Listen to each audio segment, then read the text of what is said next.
We are back for another episode of After the Snap. This is episode 10. I'm your host, The Wager Zone. This is our co-host, Hez the Hybrid. Say what's up to the people, Hez. Good morning, world. Another beautiful day. And guys, we're going to get right into the show. I didn't even want to do the show today. I was like, man, we really got to sit here and talk about that Rams game on Thursday. But we're here. We're here to do the show. I was sitting here like, man, I don't even want to talk about it. I'm going to leave it alone. But we got to talk about that. So, not that long of a show today, guys. All we're going to really talk about is the Rams game and give you our week 5 picks. But besides that, there's nothing really going on in the NFL, not that many stories. Kind of a lot of the same stories are still being talked about. A.J. Brown apologizing.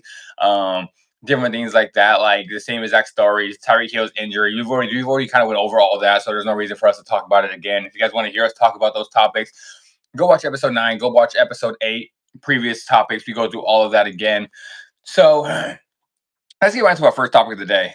Like I said, the game I didn't want to talk about. The Rams lose a tough one to the 49ers. We lose in overtime. The game was in our hands. I'll leave this one off because I'm just hurt. I need to vent a little bit about this game. So the Rams had the game. We were down 14-0. When we were down 14-0 in the beginning of the game, I was kind of like, okay, what's going to happen? But you know what? I had faith in my team. I was like, you know what? The Rams were going to come back. I was like, Mac Jones isn't going to go put a 30, 40 piece on us. So I was like, so we have a chance to come back. We came back. We tied the game at 20. We should have been up 21-20 at the point, but our kicker misses an extra point to put us up from 21-20. Our extra point got blocked. I don't know why. Why are we getting so many field goals blocked for us? I don't understand that. But we had an extra point blocked. Before that, we had a field goal to put up 3 points on the board. He missed that one. We Game's tied 2020. A minute left in the game. Kyren Williams goes to run the ball into the end zone. He fumbles at the 1 yard line, gets the ball punched out at the 1. 49ers recover. Broke my heart because I was like, man, that was our game. But you know what? I was still hopeful. I was like, you know what? We we can get this field goal, sent to overtime, if Matthew Stafford can lead a drive down within a minute with no timeouts. And I had faith. I was like, you know what? Matthew Stafford's going to do this. He always does it. He did it. I was very happy. I was like, boom, go to overtime. I was like, now it's our game. Overtime's our game. We just made this giant comeback. Now overtime's our game. Kind of predictable that I thought the Niners would kind of go down and get a field goal. I was like, you know what? They might get to the field goal area, and their kicker just made a 60-yarder, 61-yarder before that. I was like, you know what? They might be able to get a field goal, but I was like, as long as they don't score a touchdown, we'll win this game. We go in, they make the field goal, we get the ball. It's 4th and 1. We go all the way down the field. We're at the 15-yard line on the opposite side of the field. 4th and 1. I'm sitting there like, you know what? Just kick the field goal, tie the game, trust our defense. Mac Jones is already limping on the side. He looks really, really hurt. At the end of his last drive, when he led that field goal down to overtime, he looked like he didn't want to play anymore on the field, on the offense, on the side. He was just like, he was done. He was like, you know what, dude? I might not have anything left in me. So in my opinion, I was like, you know what? We're gonna kick this field goal. We're gonna tie the game, and we're going to stop. We're going to stop Mac Jones from scoring because I don't believe he's going to be able to make 2 drives going down the field, being that hurt again. Yeah. Sean McVay gets greedy. Sean McVay goes for it on 4th down with a kind of most predictable play ever, running the ball right down the middle of Kyren Williams. And we get stopped. Rams lose the game. I just don't understand why we went for it. We should have kicked the field goal to tie it. If we were going to go for it, we should have threw a wide receiver screen to Puka or put the ball in Matthew Stafford's hand because he was cooking the whole 4th quarter and overtime. We could have just let him get the ball and made a play with our big playmakers. Because Kyren Williams, I know he's a playmaker for us, and he was having a pretty good day. So on the receiving end and the rushing, and he had about 65 yards rushing, so not a great day. But on the receiving side, Kyren Williams was doing actually really, really good. But the point of not putting the ball in the guy's hands that got us there, where Matthew Stafford got us to that point. Now it's 4th and 1. Even if you're going to run a tush push or something or a QB sneak at the 1 yard line, you could do something with Matthew Stafford. Let the guy that brought us finish the game. And we go try to run the ball. We lose the game. Kind of broke my heart. I was so hot. We should have kicked the field goal. And yeah, the Rams lose. We're 3-2. We have a case. We should be 5-0 right now if it wasn't for a blocked field goal and for a fumble at the 1 yard line with Kyren Williams.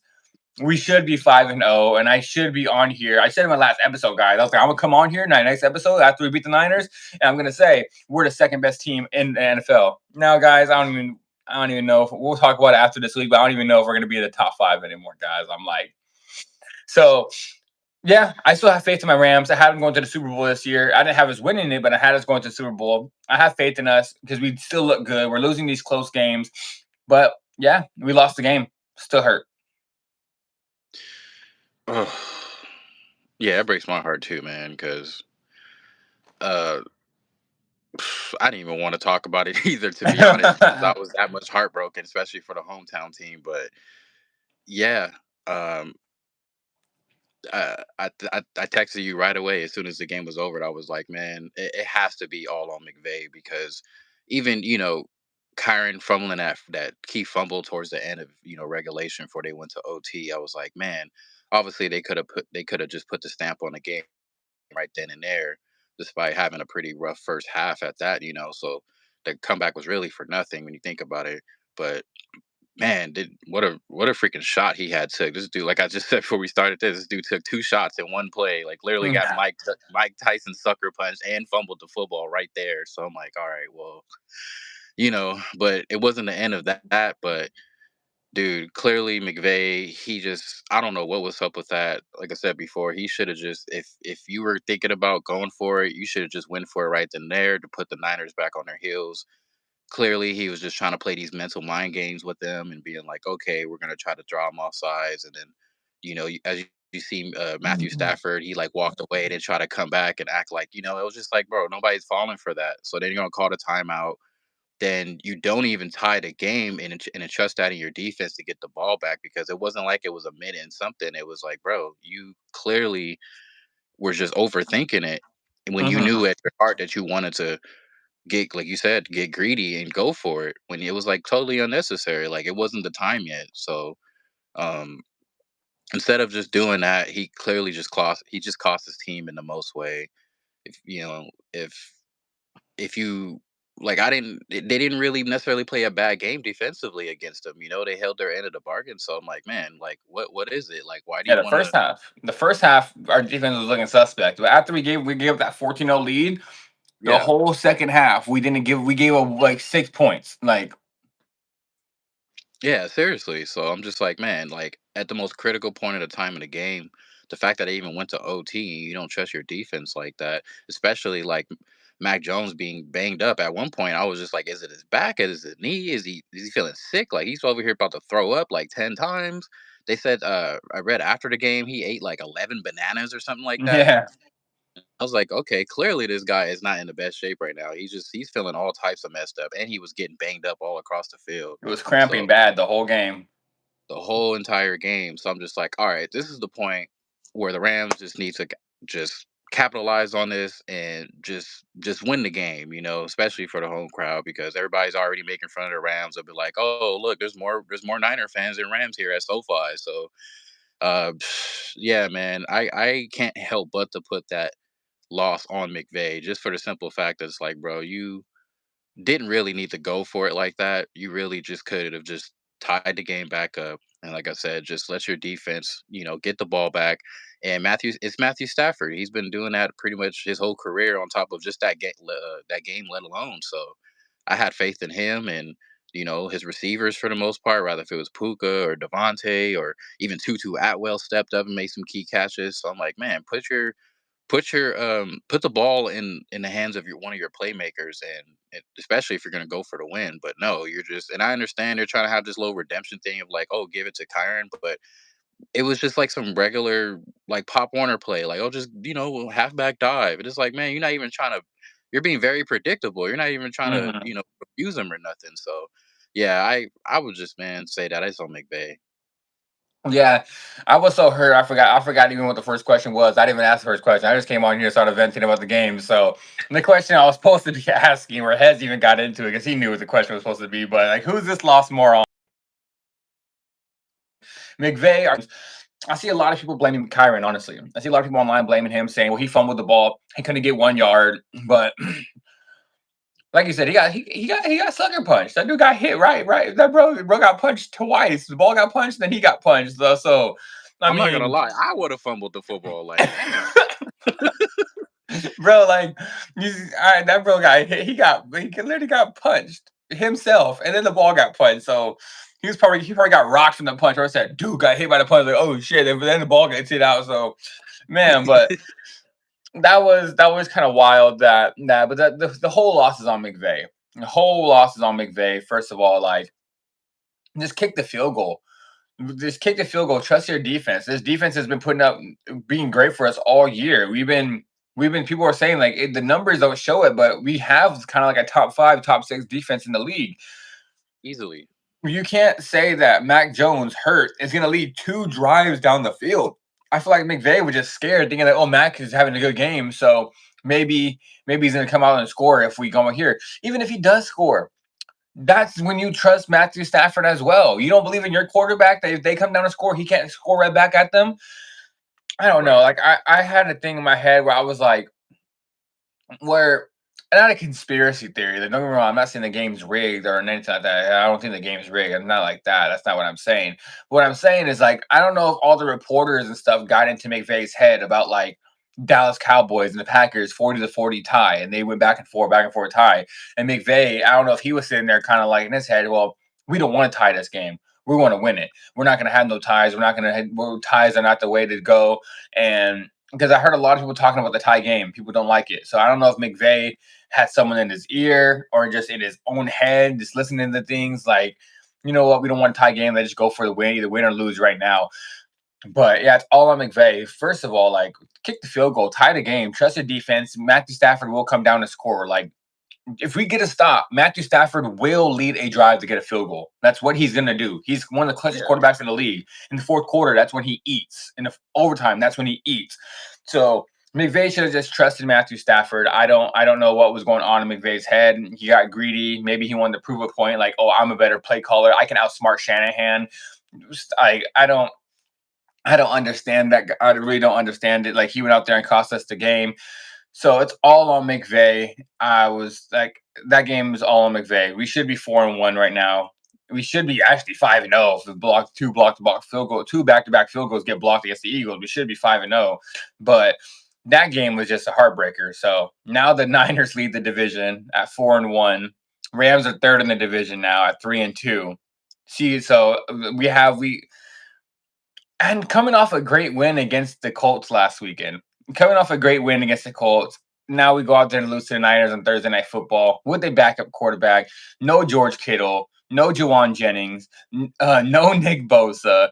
Like we played, we kind of like played like a G League team in the NBA sense and lost. Like it was kind of a heartbreaker, but yeah, it's all on McVay. We both agree. McVay's at fault. The Rams should have won that game, or at least tied the game, and we would have seen what happens. I don't want to say, oh, if we would have tied the game, we would have won because it's football. We don't know we can't predict what would have happened, but at least put us in a position to win the game. Or Right. I didn't even get into this point. Like I said, the second point was about why it's on McVay is why run a halfback dive when they are lining up the line. You can see clearly they are trying to stop the run. And you gave them extra time to game plan. If you're going to run a halfback dive right there and you're going to try to do that right down the middle and try to do that, what you do is you do a hurry up, bring the hurry up offense in, bring the no huddle, come in and run the ball right away before they get set up. That's what you do. You don't give them extra time, try to draw them off sides and get cute with it and be like, okay, we didn't draw them off sides. Now we're going to run the play. If you don't draw them off sides and that's your original plan, go kick the damn field goal. Don't go and bring your Yeah. offense right back out there. Like you just gave Shanahan, Salah, these guys that get set up. But okay, this is exactly what they're gonna do. So just block it right here. Like I don't know. I don't know what McVay was thinking. Maybe his supermodel wife got into his head, like, you know what, you're the best. You can outsmart everybody and stuff. But I don't know what was going on. So McVay, that loss is all on him. I'm not giving up on the Rams because we have shown we should be 5-0. We have shown that we're one of the best teams in the NFL. We just supernatural things, like I said, two back-to-back field goals blocked. That's never been happened in my lifetime. I guarantee that, where I've ever seen that in any football game. That's crazy. So I've never seen that happen. And this game, it took us missing an extra point, fumbling the ball at the 1 yard line with Kyren Williams, missing a field goal attempt from 40 yards, and McVay making a dumb play. All of that for us to lose this game. So we've shown we are a good team. Not giving up yet, but that was a tough, tough loss. I was at work. You should have seen me. I was pissed off. I'm sitting there at work like this. Like I was hot, but Now let's get into our next topic. Same game, because like I said, guys, we're all these topics are going to be on the same as that game, and then we're going to get into our picks for week 5 and like must wins. Next one is Mac Jones. Mac Jones. Mac and cheese. So we go Mhm. get into Mac Jones. 3-0. He has not lost a game with the 49ers so far. This guy is having a resurgence of his career. Over 350, I think it was over 350 yards he had about I think it was like 3 passing touchdowns, and yeah, he just cooked against the Rams and Matt Jones, and he showed how tough he was. This guy was limping on the field. He was cramping. He was when he went down, when he got hit by Byron Young, and he went down. The first thing he did was grab his calf, and he went down and he just grabbed his calf, and he was in pain. First thing I thought he tore his Achilles. I swear, that's the first thing I thought. I thought it was Achilles went, because usually when someone falls like that and they grab their calf right away, that's usually what it is. It's usually an Achilles injury. So in my head, I'm thinking, oh damn, he tore his Achilles. I was like, okay, he might be done for the game. Then Yeah. during commercial break, he gets up and runs to the line, and this man is so goofy. Like, I like Mac Jones. Don't get me wrong. Like, he's so goofy that I like it. If you see his attire walking in, you see his clothes when he walked into the arena. He had a suit, half red, half black. He walked in there. He's eating Looking like bananas. Kane. Huh? Looking like Kane. Yeah, bro, walked in with the wildest outfit, eating bananas on the sideline. Like you said, ate about like 10 or 11 bananas on the sideline. On the field, his shirt is like half tucked in, half out. Like, this guy is like walking, like, yeah, he's just so goofy. I like Mac Jones. He's 3-0. He's having a resurgence of his career. That's the one thing I am happy about. I'm happy that Mac Jones is back, because I've always told people when Mac Jones was on the Patriots, everybody was making fun of him, saying, "Oh, he's trash, he sucks." And then I saw what Brock Purdy was doing in San Francisco. I was like, you put Mac Jones in that system, he's gonna do great too. Mac Jones is honestly, in my opinion, a really good quarterback. He was a higher regarded quarterback than Brock Purdy coming out of college, and he might even be a better quarterback than Brock Purdy. Kyle Shanahan, if you remember, wanted Mac Jones. But Mac Jones got picked by the Patriots before Shanahan even got a chance. Shanahan was looking at Mac like, you know what, this is my quarterback. I want him. But then he ended up getting Purdy in the late, the last pick of the draft. But Yeah. yeah, Mac Jones is 3-0. He's killing it so far. He's showing that this is a great spot for him. Just like Sam Darnold, Baker Mayfield, Daniel Jones right now. He's having a resurgence of his career. Maybe he just saved his NFL career as a starter in this league, at least for a couple years. We'll see how he does down the road with this game alone. So I think he had a great game. My thing is, my question is for this one, I'll let you talk about this one leading it off. Is it time to name him the full-time starter for the 49ers, or should they go back to Brock Purdy when Brock Purdy comes back? Who? Banana Boy? No, I'm just playing. Um, nah, he's definitely for sure has shown the heart and the competitive nature to be the starter for that team, at least for the time being, because I'm not really sure if the Niners are just trying to monitor Brock Purdy's injury. I don't know how significant it's going to be, if he's going to be back next week or if he's going to keep him out for a little bit more. Um, or they're just trying to simply just get the best out of Mac and then deciding if they're going to just throw Brock out there at some point. But, I feel like if Mac just keeps playing the way that he did, man, especially against the Rams, then, we might have to state that that Brock has to start thinking that, yeah, my job is on the line, like I Mhm. could potentially lose my job, and it's not necessarily his fault, but it's that's just the name of the game, man. People, next man up, and when somebody just kind of just capitalize on the opportunity, I mean, not many people are going to pass that up. So um, yeah, I feel like the way that he's been playing right now, you would think that Mac was the starting quarterback to come to be on that depth chart like as soon as the season started. The way that he's playing, so yeah. To answer that, I would feel like he rightfully so deserves the spot. Just the way that he's been playing tough. Like I seen when he was it was all over Twitter and stuff. He was just flexing on the Rams defender after he pushed him, and I was just like, oh okay, like it's gonna be one of them days for him. So Mhm. and like you said, like at some point you're just like, man, did he tore his Achilles? Is he about to throw up? Like is his back hurting? But even through all that, through the trials and tribulations and him being hurt, he somehow pulled out the dub, and then even when he was on the field, it didn't look like he had too many troubles out there. So yeah, I feel like he really does deserve to be a starter right now. Yeah, I agree with you. I think this is it's time for them to make him the full time starter because as of right now, you've seen Brock Purdy with his injury. He came back, and the first thing he did was he lost the game. Okay, I'll tell you this right now. Brock Purdy was playing that game last night. The Rams would have won. The Rams would have won that game. Brock Purdy was in that lineup. Mac Jones went out there and just cooked McVay, and he showed that he's a great. He's a really. I don't want to say great because you want to throw around the word great, but Yeah, he's a really good quarterback, starting caliber. And Brock Purdy, he's been having a horrible season. Even last year, he didn't have the best season, but this year he didn't have a great season to even start off the season. Brock Purdy is 1-1. Mac Jones is 3-0, and Mac Jones has a better QBR, more touchdowns, more yards per play. Mac Jones is doing better than Brock Purdy right now. So I do believe when Brock is fully healthy, they're going to go back to Brock Purdy because they paid him the money this offseason. So they're right. gonna want to. They're gonna what is it? They're gonna want to like actually put him in and make him earn that money. So they're not just gonna pay him. Okay, now you're bench. They're gonna go back to him at the eventually, probably when he's healthy. But for right now, Mac Jones has been killing it. I don't think you pull Mac Jones until this guy has a bad game and loses. Because if he stays undefeated, who cares if you paid the money to Brock Purdy? If this guy stays undefeated and keeps winning games, putting up numbers like he did last night, why would you move away from him? Even it's kind of like the Drew Bledsoe and Tom Brady thing. Not saying Mac Jones is Tom Brady, but if you have a guy that's coming in putting up great numbers and he's winning games, but you just paid a guy a whole bunch of money, just like the Patriots paid Drew Bledsoe back then, an Hmm. All Pro quarterback. Why move away from the hot hand? Even if you Right. want to just make him earn the money. So I do think Mac Jones is the starter for now. I think eventually they are going to move to Brock Purdy because they paid him so much. But as long as Mac Jones keeps winning games and coming out here and putting up numbers, there's no reason for them to not start him. So I think as of right now, they should make him the full time starter.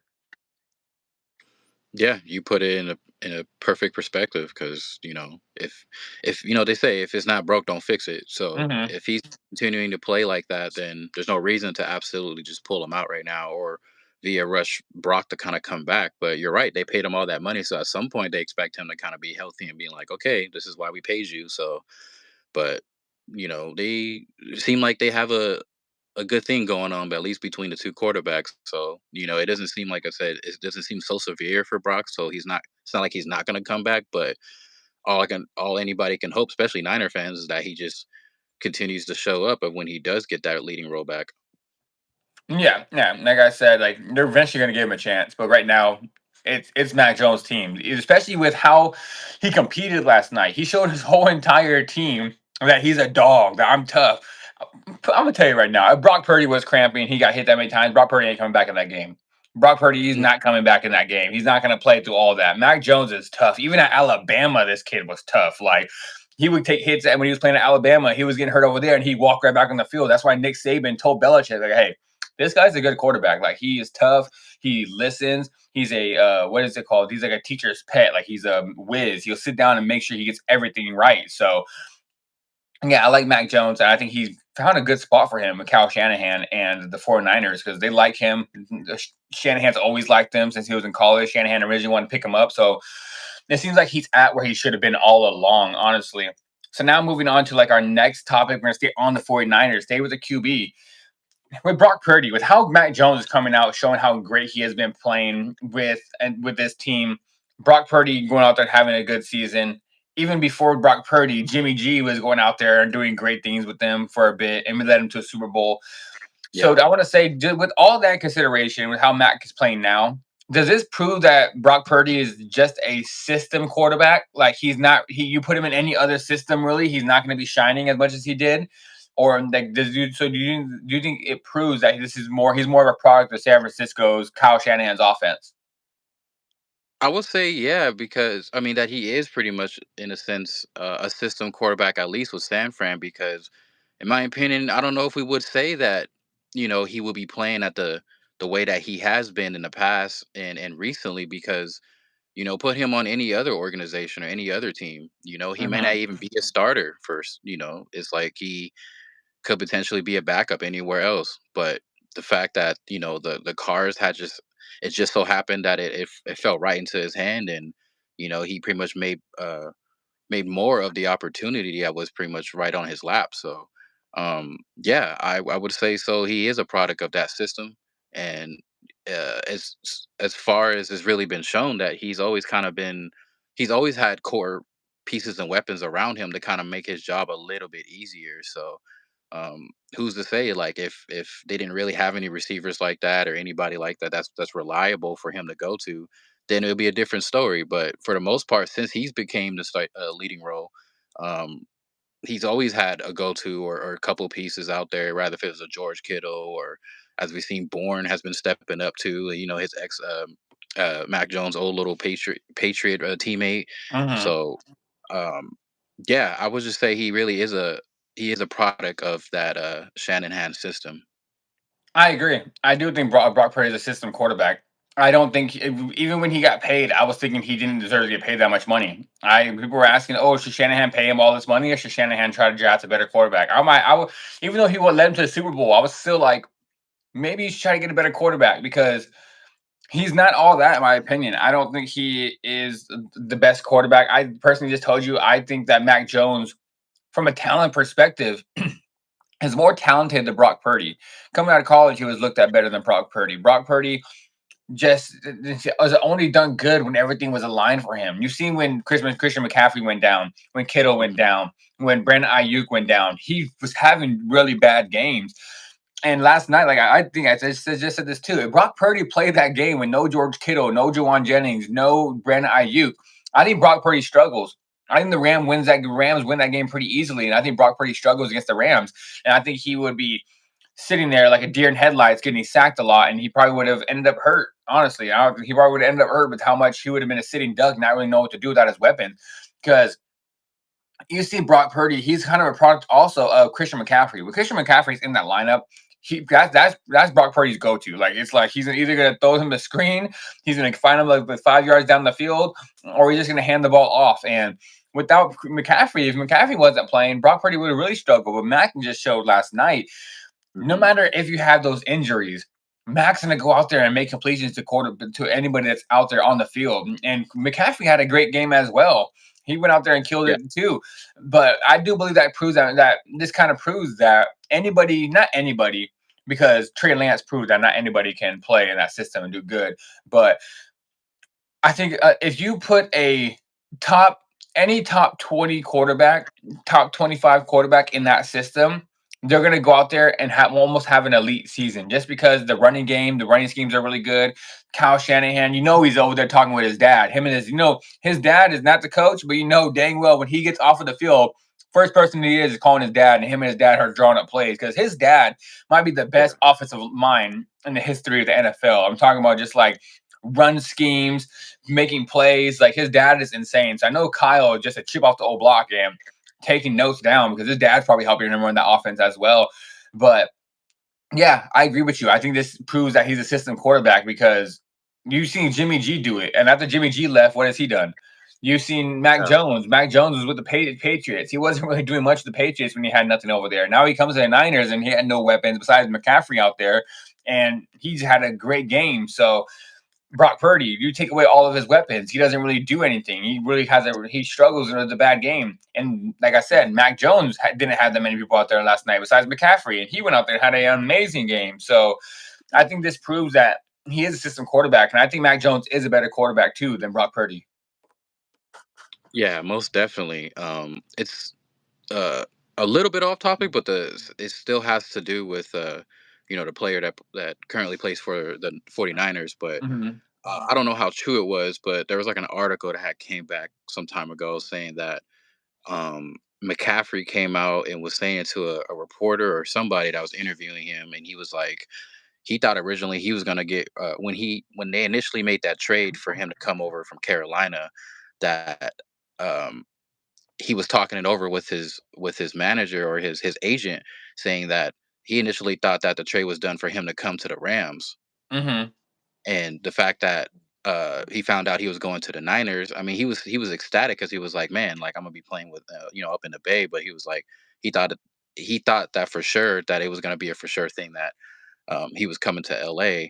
And he said that he thought it was a joke initially at first because he said that him and his agent have like this little bond between, like, they joke around a lot. So he was just like, "Oh man, stop playing." He was like, "No, I'm dead serious. Like, you're going to San Fran," and he was just like, "What?" So, I mean, obviously it turned out for the best and stuff, and he had an amazing game recently against you guys against the Rams. But I'm like, just imagine that if he was actually playing on the Rams instead of up in the Bay. That'd have been amazing. We would have had like another Todd Gurley over there. And that's one thing. One guy no one talks about. That was a great running back before he got hurt. Was Todd Gurley, man. Todd Gurley was something else. That man could do everything on the field. He was an amazing running back. And then he just the injuries got to Todd, and then Todd was never the same. And a lot of people are saying, "Oh, Todd wasn't that good to begin with." No, Todd was No, legit. man. Todd was legit, and then he got hurt, and he never was the same again after that. But if he would have came to the Rams, man, we'd be chilling. But Kyren Williams, I like Kyren Williams, but last night Yeah. he just fumbled the ball and ruined it, kind of messed up the game for us. But McVay was more to blame. But this is the topic I didn't send you, but I want to get into this real quick, probably off the top, probably be really quick.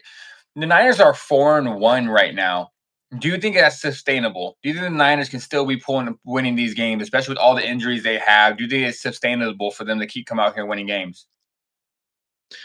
Um, I mean, granted, I haven't really checked their upcoming next few games. I know at some point they play my Bucks, but they're they're in a good spot, not only because they took the lead in the NFC West, but they just know how to somehow come out with these games despite of who's on the field and who's not. So, Hmm. um, it's just that system, man. Like, going back to that, like it's shown to not really fail more than not. So at the end of the day, it's like they're just a really hard team to really go up against, no matter who you are.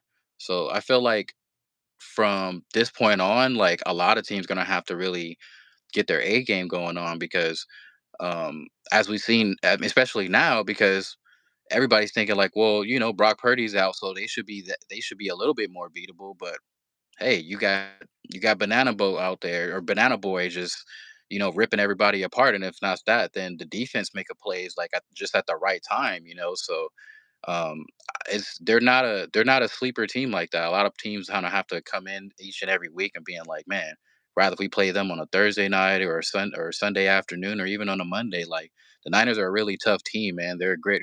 They're a very gritty team. They show so much tremendous toughness on the field.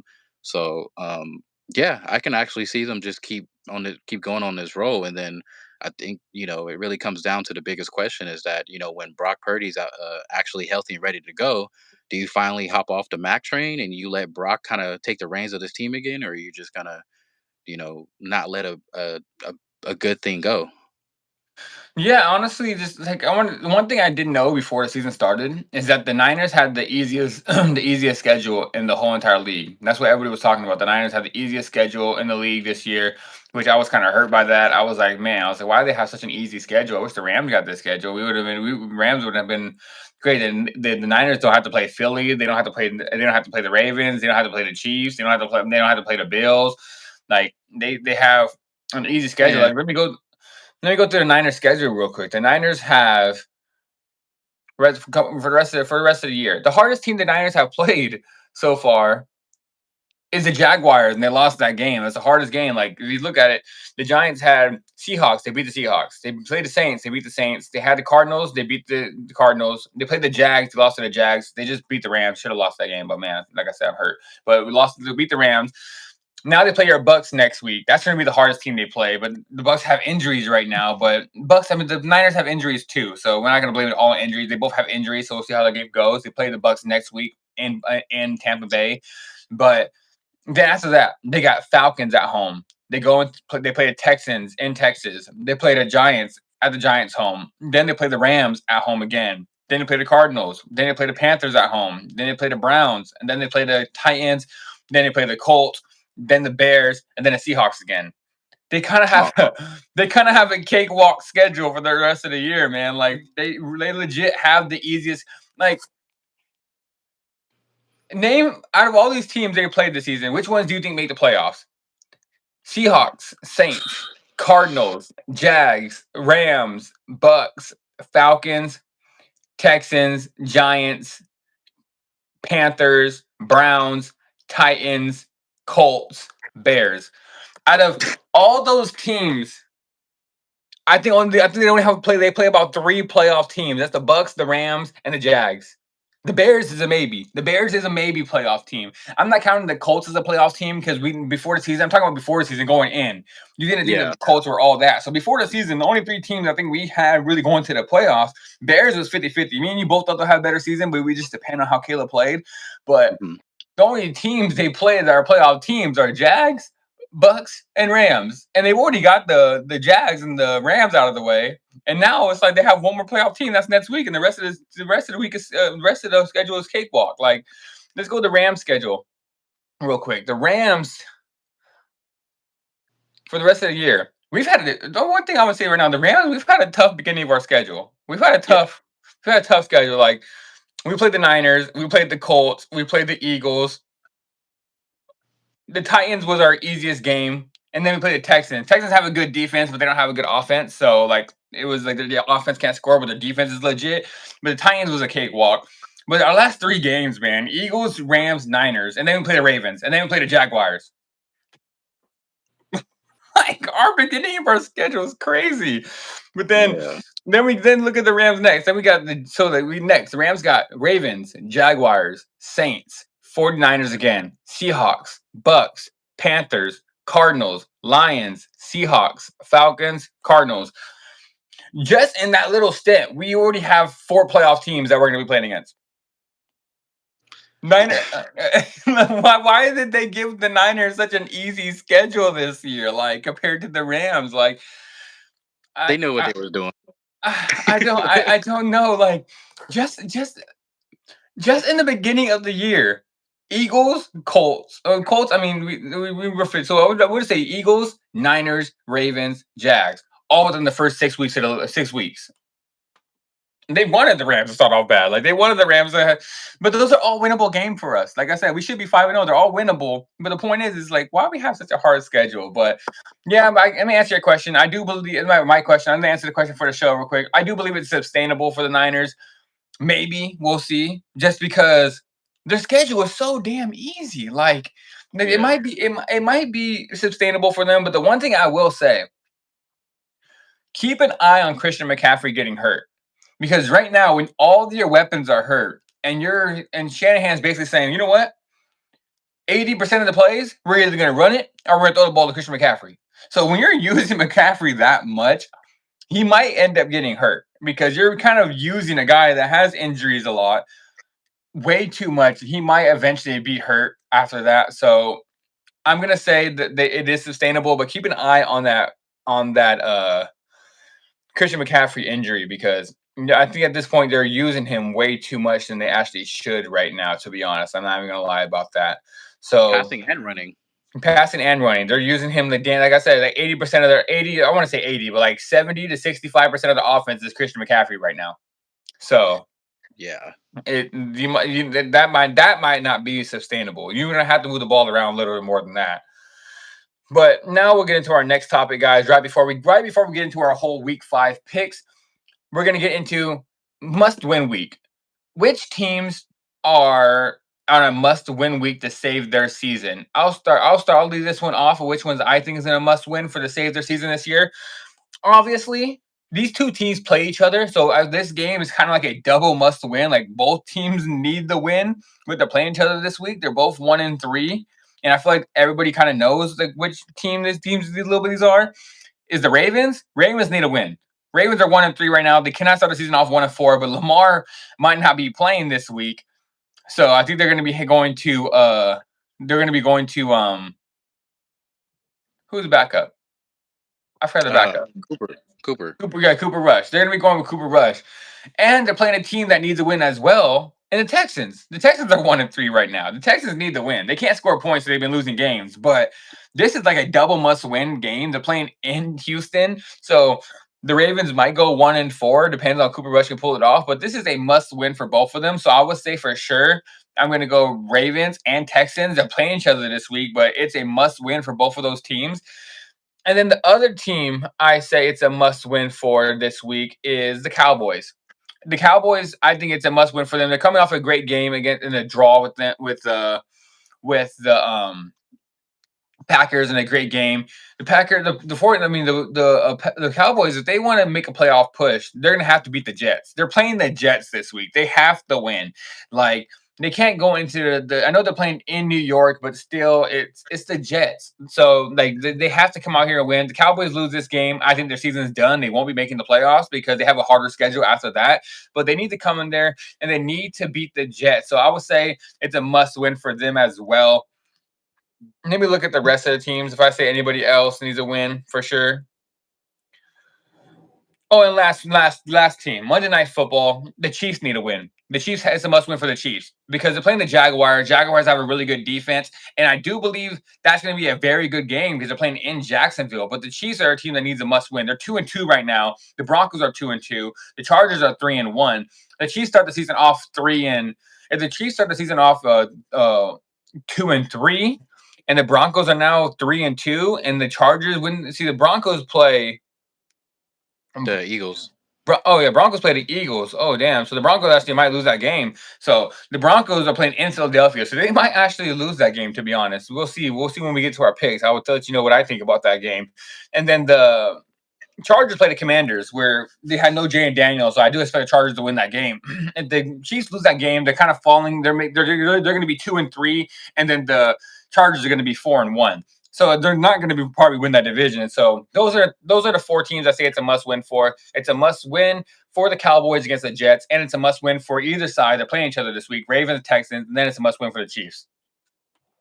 Yeah, I mean, I pretty much picked the exact same matchups that you just mentioned right now because I mean, it's pretty obvious. Like, it's not really much to think about too much, except for who really needs a win right now. Because if not, there a lot of them are just one game away from potentially looking at like, yeah, your season might be kind of done early, man, or you might not Mm-hmm. even be competing in your own division. So yeah, like you said, Houston, Baltimore matchup, Dallas coming into playing the Jets in New Jersey, not even in New York, and Yeah. and yeah, hopefully, we'll get to the predictions with the Denver and Philly game. Um, KC definitely needs a win against Jacksonville. I know Jacksonville, as you predicted last week, they came up in Candlestick and beat. I mean, not Candlestick, up in Levi Stadium to go beat the Mm-hmm. Niners. So, yeah, it's just a lot of obvious wins that these teams need to kind of, you know, just put one foot in front of the other and actually just go out and do it. So, we'll pretty much see how it plays out. Yeah, so we both agreed all those teams are kind of like in must wins this week. So probably keep an eye on those games. So now, guys, we're gonna get into our final stint of the show this week. We're gonna get into our week 5 picks for Sunday and Monday Night Football. Let's get right into this. First game gonna be played in London. It's gonna be the NFL London game. Vikings taking on the Browns. Game's gonna be played in London. Who you got for this one? Oh yeah, Dylan Gabriel is starting. I'm not trying to sound like a hater, but honestly, I'm just not a fan of the fact that he's even starting right now. Let alone, I don't even care for Dylan Gabriel as a quarterback, really translating or how it's been translating into the league so far. Now he finally gets to start. I don't really see this game going really on too much either because Minnesota's still trying to find themselves offensively because they lost JJ. So um, just kind of winging it off top.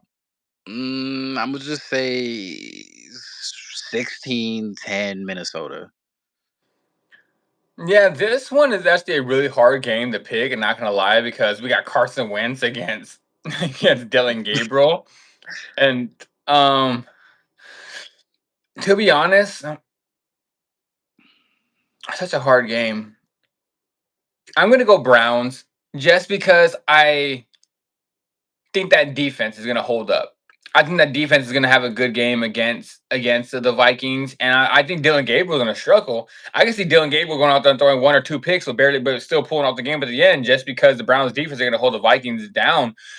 This Yeah. is not confident at all in a prediction because I don't honestly. This game is like both starting quarterbacks are out. Not like Joe Flacco's out, but Dylan Gabriel, like I'm like, Mm, push it. If Shador is playing, I'd be going all in Browns. I'm like, let's go Browns. Browns gonna win this yeah. game. But if Dylan Gabriel, I don't know. I'm gonna say almost the same exact thing. I'm gonna say like 17-13. Browns win the game in probably a very low scoring, sloppy matchup. But I'm going Browns. But we both probably think this game can go either way. Like, it's not confident at all. Yeah, Next it's just one, Cowboys taking on Jets in New York. I'm going to be leading this one off. I will take the Cowboys. I think this is a must win for the Cowboys. Cowboys went out there and put up 40 on the Packers last week against that Packers defense. Now they're playing against the Jets defense that's not that good. Jets offense also isn't that good. I don't trust Justin Fields to beat the Cowboys. I do believe Justin Fields is going to have probably a good game. It seems like all quarterbacks have good games against the Cowboys.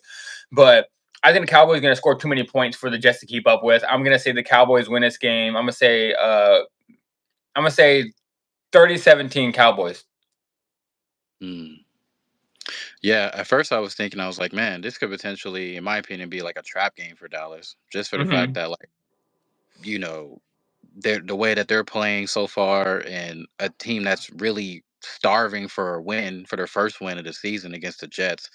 You know, and like you said, opposing teams that are not really expected to do much seems like they have a field day against Dallas's defense for some odd reason. Like Dallas could low key be almost on the verge of like undefeated or being like only one had one loss so far, and then somehow they'll play a team like that and they'll just be like, man, like you guys aren't really stepping it up as much as you should. But yeah, I think I'm gonna just have Dallas still putting up overall. I don't think Dak and the boys are really gonna struggle too much against them. If they do, they might for the first couple of drives, but other than that, it just seems like it's just more leaning heavy towards them, and it's like a scrimmage game for them at the end of the day, no matter if they're playing in Dallas or if they are in New York or playing against a Mhm. New York team. So yeah, I'm gonna have to go with the same score. I just don't think that the Jets are gonna really have that much firepower to actually come back and make a little run to actually make it close. Yeah, I agree. I think the Cowboys offense is good. Cowboys are going to put up points, but I don't think the Jets, even though the Cowboys have a good defense, I think the Jets don't have enough firepower to even keep up. So yeah, Cowboys, we're both on the same one. Next game, Giants going into New Orleans, playing against the worst team in the NFL, the Saints, and the worst starting quarterback in the league. I mean, I don't know. Spencer Rattler might not be the worst quarterback in the league because we got Dylan Gabriel starting now. So what? But now obviously, I'm taking the Giants. I like Jackson Dart a lot. I told you guys before the season I thought the Giants might start off to a rocky start, but then Jackson Dart would take over this team and then maybe try to make a playoff push with Jackson Dart. I think they're going to beat the Saints. I think they're going to come in here and win this game pretty easily. I think that defense is starting to show up now. I think that defense is starting to gather around their quarterback that they like, and they're trying now. They're starting to pick up the pace. So I think the Giants honestly roll this game, and I think that defense is going to probably sack Spencer Rattler a couple times. I can't even see that defense scoring a touchdown this game, but honestly, Rattler either fumbling in a scoop and score or even a pick six. But I'm going Giants. I'm going to say Giants win this game 27-12. Dart. That's all I can say. Dart. Because it's against the Saints. They ain't looking like nobody right now. I mean, like you said, Spencer Rattler may not be arguably the worst quarterback right now. You mentioned Dylan Gabriel, but hell, there's a Jake Browning out there right now. Yeah. So Oh yeah, it, man. there's really not much to really say too much about it. But yeah, I'm gonna have to say, yeah, maybe like same thing, like 27-28, or maybe 27-12, or maybe New Orleans gets like two scores, so like 14. But I'm gonna stick with 12-27 as well. Yeah, I think that defense is really gonna show up this game, especially against a team that has no offensive line in the Saints. That they don't even have good weapons. It's gonna be like Alvin Kamara or nothing, and he's not gonna have anywhere to go because he doesn't have a good offensive line. Now, next game, Raiders taking on the Colts in Indianapolis. Who you got for this one?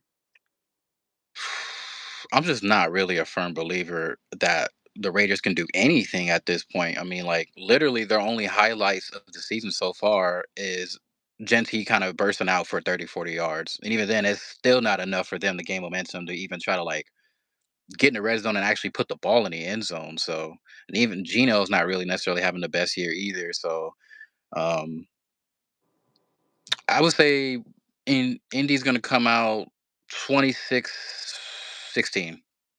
26-16.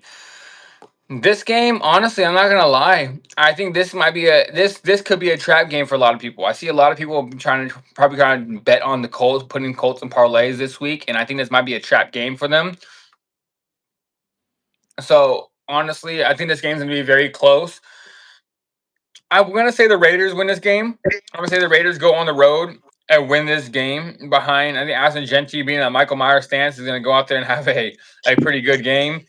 And I think they beat the Colts this week. Even though, like, I'm gonna say this right now, this ain't a confident pick at all. But I'm saying the Raiders go into Indianapolis and win this game. But one thing I do think for sure is I think the Raiders cover the spread. The spread is like 6.5 points, 6 points, and I do believe the Raiders can keep the game within that. I think the Colts win this game, it's probably going to be like a 2 or 3 point lead. But I'm going to say the Raiders pull it off. I'm going to say the Raiders. I'm going to say Raiders 20, 27-24 Raiders, and I think the Raiders pull off an upset right at the end of the game. Yeah. It can, like I said, I wasn't so confident about this Yeah, game. It could be the Raiders actually pulling off because I mean, if they, it's sort of a must win game for them too. Because if they don't yeah, win this, then we're really going to start to think like, yeah, just kind of throw this season down the drain. They're not really doing too much. I mean, they could easily be winless right now, but yeah. they just still have a lot to figure out. And I mean, really, teams just have to really have to worry about and look out for Genty when he's just in the backfield, just straight up like. And I'm honestly more like fading Daniel Jones against Pete Carroll.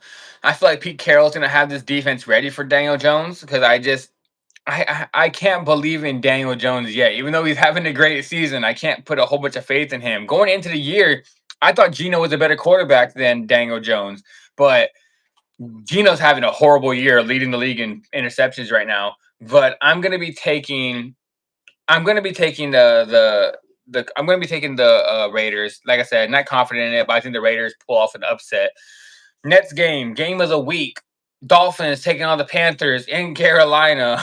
Kidding, not game of the week, but this one, I'm going Carolina. I think Carolina pulls this game off at home. If this game was played I think this game honestly just favors the home team. If they're playing in Miami, I'd be taking the Dolphins. But since the Dolphins are playing in Carolina, I'm taking Carolina. I think it's going to be a very ugly matchup with no Tyreek Hill. I think that Tua's going to struggle a little bit to win this game, and I think the Panthers are going to pull this one off. I'm going to say 21-17 Panthers. Uh, that's exactly the same score I had for this matchup. I kind of just literally wrote it down right before we started this episode because I was like, I'm gonna kind of save that for last because really taking into account, like you said, Tyreek's not really playing out there, and even when he was playing, he wasn't necessarily making it that much easier for Tua. So they barely beat a Jets team last week. So at that, it's like, I'm gonna have to favor Carolina, even though they're really not doing much either, and that offensive line is just horrible. But yeah, the field advantage really does matter a lot these days. So I feel like Carolina could finally snag out a W. And it's getting cold over there in Carolina, and the Dolphins do not play in cold weather. It's starting to get cold. The cold season's coming around, so the Dolphins True. do not play good in cold weather at all. Next game, Broncos going into Philadelphia playing the Eagles. Who you got for this one? I really wanted to go for this upset because I'm just like, man, this will be a really key win for Denver to go into Philly to play the Eagles, but they are playing in Philly, so it's just going to be really tough. Fans probably going to be just talking all type of messed up languages to them. So, and I'm really am a big fan of Bo Nix and what he's brought this team to be, and Hmm. Sean Payton's offense seems to dwell in his offense and his system. So, but I just don't think it's going to be enough to come into Philly and beat them at home. So, um, if I had to come up with a score, I want to say 28-20 Philly. 28-20 Philly. This one, I agree with you. Same one. I was so close coming here and saying the Broncos were going to pull the upset off. Because I don't know why. Some part of me feels like this is the game Philly's going to lose. I don't know why. Part of me feels like Denver's going to come in there and have a great game and beat Philly in Philly, and then everybody's going to start talking about the Broncos. But I have to go Philly. Like, I can't pick against them at home unless they lose a game. Like, if they're playing at home and they're still undefeated, I can't see myself picking against Philly. Like, everything just goes right for them and they're winning the games coming out on top. I think this game's going to be close. I think the Broncos have a chance to pull the upset off, but I'm going to say Philly. I'm going to say Philly win this game. I'm going to say 30-27 Philly pulls this game off in a close matchup. Now, Yeah.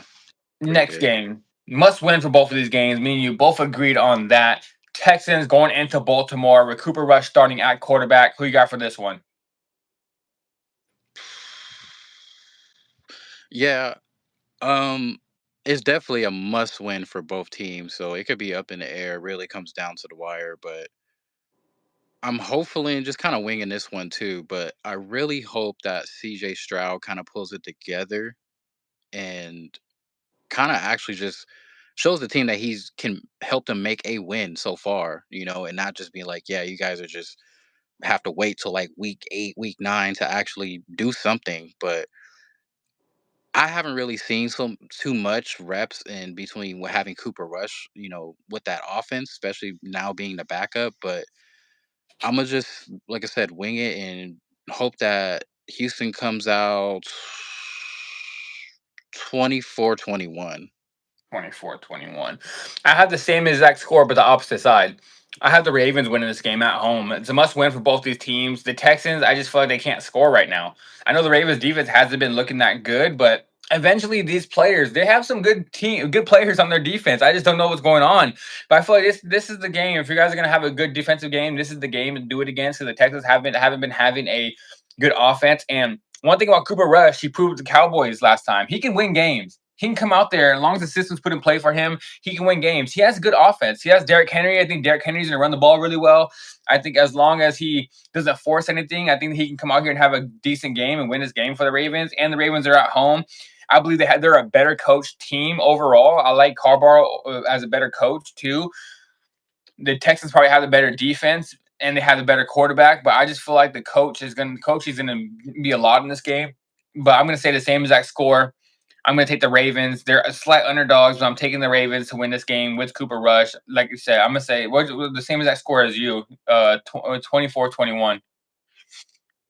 Yeah, and even if if they flip the script and it's the same thing, I wouldn't be mad at either or. But it's just tough because I mean, if I had to lean more, I would definitely say it's definitely a game for Baltimore to win, just because I mean, just for the high hopes that everybody had for them since the beginning of the season. Like they can't just go out and not just lose to a team to the Texans, but record wise, like you guys can't go out like that, man. Especially Yeah. when everybody's favoring them, regardless if they have Lamar or not. Like they're talented, defensively they should be stomping a lot of these teams out, but it's just I don't know if it's a confidence thing or they're not dealing with too many injuries if that, but they're just not really doing the little things such as Yeah. wrapping up, making these key plays. So I wouldn't even be mad if they did end up coming out with the win. Yeah, that's a tough game to pick, honestly. But if Lamar was playing, I feel like we'd both be all over the Ravens for this one. But since he's Cooper Rush, it's kind of 50-50. But yeah, I see why both of us kind of have a close game. But you have Texans that has Ravens. But it's going to be a close matchup for sure. Now, the next game, Titans going into Arizona taking on the Cardinals. This one, I'm taking Cardinals. I just think the Yeah. Titans. It's just like what Cam Ward went out there and said. He said I'm gonna be 100 with you guys. He said what we asked. So and I believe what he said. Like they are. And I think the Cardinals are gonna win this game pretty easily. I think Kyler Murray and Marvin Harrison are starting to click a little bit. And I'm starting to like it a little more. So I hope Marvin has another great game. But I'm going to Cardinals. I think the Cardinals win this game. I'm going to say 24-7. No, I'm gonna say 24-14. Cardinals pull this game off at home. Yeah, I do also do have the Cardinals winning because I'm just really hoping for the best for Kyler. Like I said, this is my last hoorah for him, so he better do something for the rest of the season, and I Cam Ward still has a lot to learn. I mean, granted, he doesn't really have too much to work with, but against a pretty decent Arizona team, especially on their defensive side, they got some playmakers out there, and that might be enough to be getting into his head to where he's just like, okay, like I might have to just throw out the towel. But um, Arizona is playing at home, so I think I'm gonna go with them winning 27-13. 27-13. Yeah, we both don't believe in this Titans offense at all. Right before we get on to the next game. Yeah, five more games, I believe it is a breakdown. But right before we get into it, I just want to say one thing. Imagine if Shador Sanders went out there and said, I'm gonna be 100 with you guys. We asked. Just imagine what people would be saying about that. And Cam Ward said that, and no one said anything about it. No one cares. It's like, okay, oh, at least he's honest. Shador comes out there and says that the news breaks, and he's immature, and he see guys as what we told you, and they're double standard up there of crazy here. But now Right. Nets game, your Buccaneers going into Seattle, taking on the Seahawks in a pretty good matchup. Who you got for this one? I'm gonna just come out and say that, you know, originally I thought we had way more. I mean, we do have a lot of injuries, but coming into this game, looked like we're getting a couple key guys back. I can't remember their name right now, but we really only have 4 to 5 guys out, which is still significant. But I was like, I thought it was gonna be worse. I thought we are gonna have like 8, but Mm-hmm. I do think it's gonna be a little bit of a slugfest because we are going up into Seattle, which doesn't even matter how good the Seahawks are doing in the season. This is a really tough environment to play in, but you know, I think ultimately we're gonna be just fine because we got Baker out there. So if I had to predict a score, I think we'll probably come out. It's gonna be a little bit of a high game, so I'm gonna say 30-23. 30-23. Yeah, I got the Bucks winning this game as well. This is gonna be a good matchup. Both these guys are the same draft class. Sam Darnold and Baker Mayfield going at it, and it seems like both these guys had a resurgence in their career, so it's actually a really good game. But I'm taking the Bucks as well, and I'm almost on the same score as you, but a little bit Seahawks a little closer. I'm taking the Bucks 30-27 to win this game. I got the Bucks. Nets game. Lions taking on Jake Browning and the Bengals in Cincinnati. Who you got for this one? Uh, it's hard to even fathom what Cincinnati is if they're going to do anything. It just looks like once Burrow went down, it's like the whole team is just like scratching their head, like, okay, Yeah. like we got it. They probably already thinking already, like how we mentioned before, they got to make some type of trade or I'm surprised they get some haven't type. yet. Yeah, I'm surprised too. Like, rather if you get a Jaboo out there or you trade for Shador, you get somebody, man, because Jake Browning is just not it. Really, he's Mhm. not. And not only him, but your main 2 go-to stars are really just out there waving their hands. Like, what are we really doing out here? Like, I'm doing my best, but the ball just simply can't get to him. And then this defense really isn't playing good at all. So they're just getting run up and down the field, especially last week when they were playing against Denver. So Mhm. um, yeah, I think they're not going to really put up too much. I think Detroit's going to pretty much cruise against them. I'm going to just say 31-10. Yeah, I think it's gonna be a really easy game for the Lions. I don't see the Bengals scoring that much, honestly. I think the Lions. I think 10 points is perfect for the Bengals, but I think the Lions put a 40 piece on them. I'm gonna say 40-10 Lions coming to Cincinnati and roll this game. Next game, Commanders going into LA playing against the Chargers. This one, I'm taking the Chargers. I think the Chargers are gonna have a good bounce back game in this one. If the Chargers didn't lose that last game against the Jackson Dart, I'd probably be coming here and say, "Hey, I'm upset might be brewing." But since they lost that last game, they needed that. They needed a loss kind of to wake them up. Now I think the Chargers Yeah. come in here and they win this game. I don't think Mariota's going to be able to do too much against the Chargers defense. So I'm taking the Chargers. I'm gonna say Chargers win this game 27-20 Chargers. Yeah, I had pretty much the same similar score. I was going to say 27-17 Chargers. Um, Not going to be a super crazy game, like you said, with Mariota against his defense, because now he's going to actually play against a pretty elite defense at that. Um, and they're playing in LA. So, yeah, I think that's pretty much the score I'm going to be sticking with 27-17. Yeah. So we're both on the same track in that one. Next game, New England going into Buffalo, taking on the Bills. Who you got for this one? I think I'm gonna just roll with Buffalo on this one. Well, I am just for a simple fact they're just clearly the better team and one of the most dominant teams in the league right now for some time. So they're playing in Buffalo too. If this is in New England, I might have said this is a little bit of a closer game, slightly, but I'm gonna just say 34-21 Buffalo. Yeah, honestly, I agree with you. If this game was in New England, I might be coming on here saying I think it might be an upset. I think I would say the Patriots could pull off an upset in this one. I'd probably be picking the Patriots. But since this game is being played in Buffalo, I'm going to have to go with Buffalo. I'm going to say that Buffalo wins this game. I'm going to say very close. I'm going to say 27-26.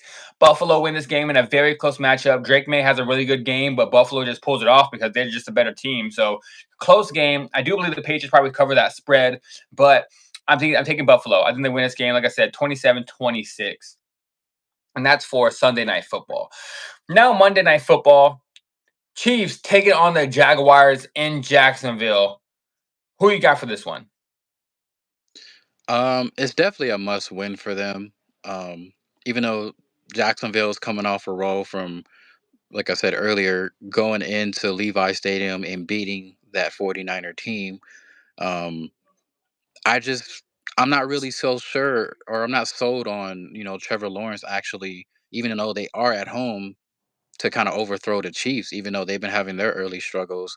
So I think score wise, I'm gonna have Casey having a pretty good game and saying that they win 24-16 or 27-16. Yeah, I think the Chiefs win this game. I honestly was probably thinking about coming in here and taking the Jaguars, my underdog of the week again, but I don't know. I just can't pick against the Chiefs right now. I don't trust the Jaguars to be at home. That defense is good, but their offense needs to start scoring a little bit more points. But I think the Chiefs win this game. I'm gonna say very close game. I'm gonna say the Chiefs 24, Jaguars 21. I think it's gonna be a close matchup, but I think I really believe like Chiefs are going to be up 24-21 and the Jaguars are just going to get stuffed like right before they try to make a game drive to tie the game. But taking the Chiefs 24-21, close matchup, but Chiefs are probably going to win this game because it's more of a must win for them. And all Yeah, right, most guys, that definitely. is our entire week 5 slate. Before we get out of here, Hez, because probably got to get ready for work right now. Do you have anything else you want to talk about before I get out of here? No, just looking forward to. I feel like it's a must. Speaking of must-win games, for college, my Florida State Seminoles are playing their arch nemesis, the Miami Hurricanes. So hopefully we can make it a tough game and come out with the W, because it was a kind of a heartbreaking loss last week in overtime, or double overtime, sorry, against the Virginia Cavaliers, where they weren't even a ranked team and we ended up just blowing the game. It wasn't too bad. We still had a good game, but it was just a lot of mishaps, and defense is not really doing stuff. So hopefully we can come out on top. Obviously, we dropped down in the rankings. I think we went from like eighth or ninth to like 18th in the country, and Miami's like top 7 right now. So we are playing at home. So hopefully it'll be a slugfight. Other than that, um, it's not even football related, but I wanted to see if you seen the highlight yesterday. I know they lost and it's only preseason, but that lob that Jackson Hayes dunked on Devin Oh Booker. yeah. Yeah, that was a wild one. I keep up with Lakers preseason, but I don't watch it as much, honestly, just because I just know the Lakers always do bad every preseason. Like it's just even Yeah. when Kobe Bryant was on the Lakers, like we would do bad every single preseason. It's like we don't care about it. But yeah, and I will guarantee in about a week and a half, we're probably gonna come on here. Me, you, Mr. Carter will come on here and we will probably be doing our Lakers show and we will be giving our full entire NBA predictions probably for our NFL, our NBA season right before we start getting into our Lakers post up show that we're going to be doing. But yeah, that dunk by Jackson Darvin just wild. But right before I get out of here, I want to say this too. I don't watch that much college football, so don't take my word. Don't run to the bank and start betting on this because I said it. But Vanderbilt taking on Alabama this week. I think today. Vanderbilt taking on Alabama. Diego Paiva, man, that dude's something else. So don't be surprised if Vanderbilt come out there and beat Alabama and be out there. I'm just saying. I'm throwing out there. Don't be surprised. Diego Paiva is really good. He's 15-4 as an underdog against the spread. This guy's crazy. So I'm excited for that game. I'm probably gonna keep an eye on that one just because I like Diego Paiva a lot out of Vandy. But yeah, that's all I gotta say about that one. But all right, guys, I'm It's gonna. winnable. It is winnable. It's possible. It is possible. It's a possible game for them. But it is Alabama. It is roll tide out here, so you don't know. But Yeah, all right, but guys. it's not a Nick Saban led team, so it's like they're everybody's looking for their head now. They're just Yeah. like, yeah, you guys aren't you guys aren't really the same team as you once were, like in terms of Hmm. the culture and establishment of the team. So yeah, I feel like Vanderbilt could make that. I wouldn't even say upset. I just feel like, yeah, they could come in there and beat Bama. Yeah, they could do it. But yeah, guys, like I said, end of episode 10. We'll be back on Wednesday for our whole entire recap of all the entire Monday Night Football and going into different slates. So episode 11 out Wednesday. This is episode 10. We're gonna be out of here, guys. I'm the Wager Zone signing off. This is Hez. Say bye to the people, Hez, before I get clicked out of here. Yeah, everybody have a good rest of your weekend. Stay safe, stay positive, stay hydrated, and keep being authentically being yourself. All right, guys. After the snap, the Wager Zone, Hezzy Hybrid. We out of here, and we will see you guys next week. Let's go Buccaneers and Yes, Dodgers. sir.